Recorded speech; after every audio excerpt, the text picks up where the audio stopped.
the haunted asylum.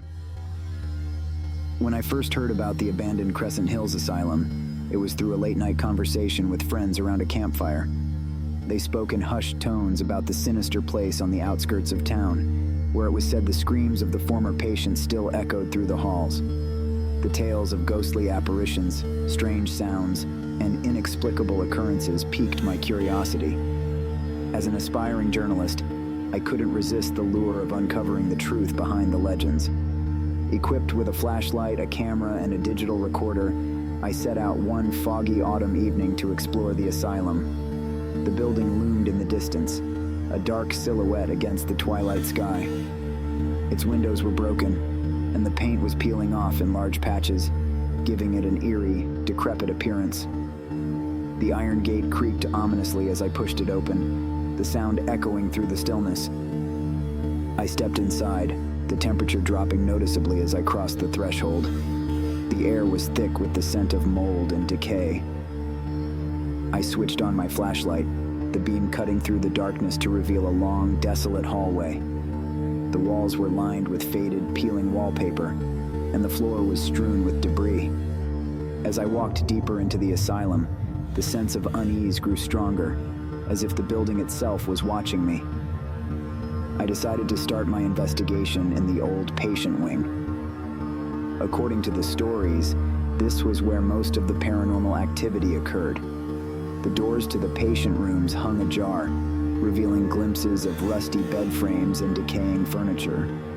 I entered the first room on my left, my flashlight revealing a room frozen in time.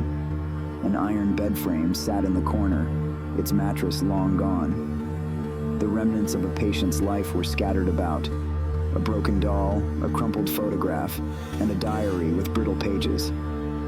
I picked up the diary, carefully turning the fragile pages. The entries were written in a hurried, frantic hand, detailing the patient's descent into madness. The final entry was particularly chilling. They watch me, even now. I hear their whispers, their laughter. I can't escape them. A cold shiver ran down my spine as I closed the diary and placed it back on the bed. As I stepped back into the hallway, I heard a faint whisper. I paused, straining to hear. "Help me," a voice seemed to plead, barely audible. I spun around, but the hallway was empty. My heart pounded in my chest as I tried to rationalize the sound.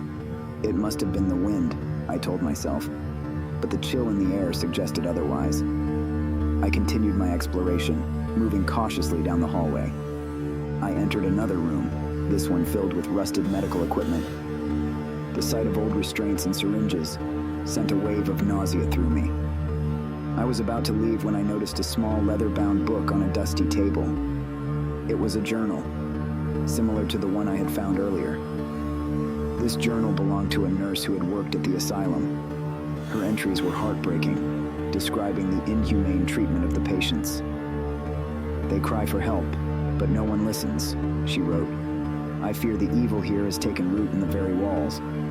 Her final entry spoke of her resignation. "I cannot bear to witness their suffering any longer. May God forgive us for what we've done." The air grew colder, and the sense of dread intensified. I felt a presence behind me and turned, expecting to see someone, or something. The room was empty, but I couldn't shake the feeling that I was being watched. I decided to head to the basement where the worst of the stories were centered. The stairs to the basement were narrow and steep, and the smell of damp and decay grew stronger with each step. My flashlight flickered, casting eerie shadows on the walls. I reached the bottom and found myself in a long corridor lined with cells. This had been the solitary confinement area, where the most disturbed patients were kept. As I walked past the cells, I felt a cold hand brush against my arm. I yelped and spun around, my flashlight revealing nothing but empty air. My pulse quickened, and I forced myself to move forward. The whispers grew louder, echoing off the stone walls. "Save us!" they cried, a chorus of tortured souls. I entered the last cell on the right. The air was heavy, almost suffocating. In the corner, I saw a figure huddled in the shadows. I froze, my breath catching in my throat. The figure slowly turned its head, revealing a face twisted in anguish. "Help me," it whispered, its voice barely a breath. I stumbled back, my flashlight clattering to the ground. The figure vanished, and I was plunged into darkness. Trembling, I retrieved my flashlight and fled the basement, the whispers following me up the stairs. I burst out into the hallway, my heart racing. Determined to uncover the truth, I made my way to the administrative office. The door creaked open, revealing a room filled with filing cabinets and old records. I rifled through the files, searching for anything that could explain the hauntings. One file caught my eye, a report on a fire that had swept through the asylum years ago, killing many patients and staff. The fire had started in the basement, where an electrical fault had ignited the dry wooden structure. Many of the patients in solitary confinement had perished, unable to escape their locked cells. The report detailed the horrors of that night, the screams, the desperate pounding on the doors, the suffocating smoke. I realized that the spirits of those who had died in the fire were still trapped in the asylum, their suffering and fear echoing through the years. As I read the final pages of the report, a feeling of sadness washed over me. These souls were crying out for help, seeking release from their torment. I decided to conduct a seance, hoping to communicate with the spirits and offer them peace. I set up my camera and recorder in the central hall, lighting candles and placing them in a circle. I sat in the middle, closing my eyes and taking deep breaths. "Spirits of Crescent Hills Asylum," I called out, my voice steady despite my fear. "I am here to listen. I am here to help you find peace." The air grew colder, and I felt a presence around me. The candles flickered, and a soft whisper filled the room. "Thank you," a voice said, clear and distinct. "Free us."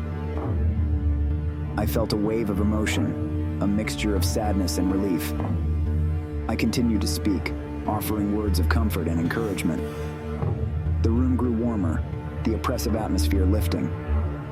I felt the spirits slowly fading, their presence becoming lighter. When I finally opened my eyes, the candles had burned low, and the air was still. The asylum felt different, less menacing. I packed up my equipment and made my way to the exit, the sense of closure palpable. As I stepped outside, the first rays of dawn broke through the fog, casting a warm glow over the asylum. I knew the spirits of Crescent Hills had finally found peace. The haunted asylum would always be a place of sorrow and pain, but now it was also a place of healing. I left with a heavy heart, but also a sense of fulfillment. I had uncovered the dark history of the asylum and helped bring closure to the restless souls trapped within its walls. The stories of Crescent Hills Asylum would live on, but now they would be tales of both horror and redemption.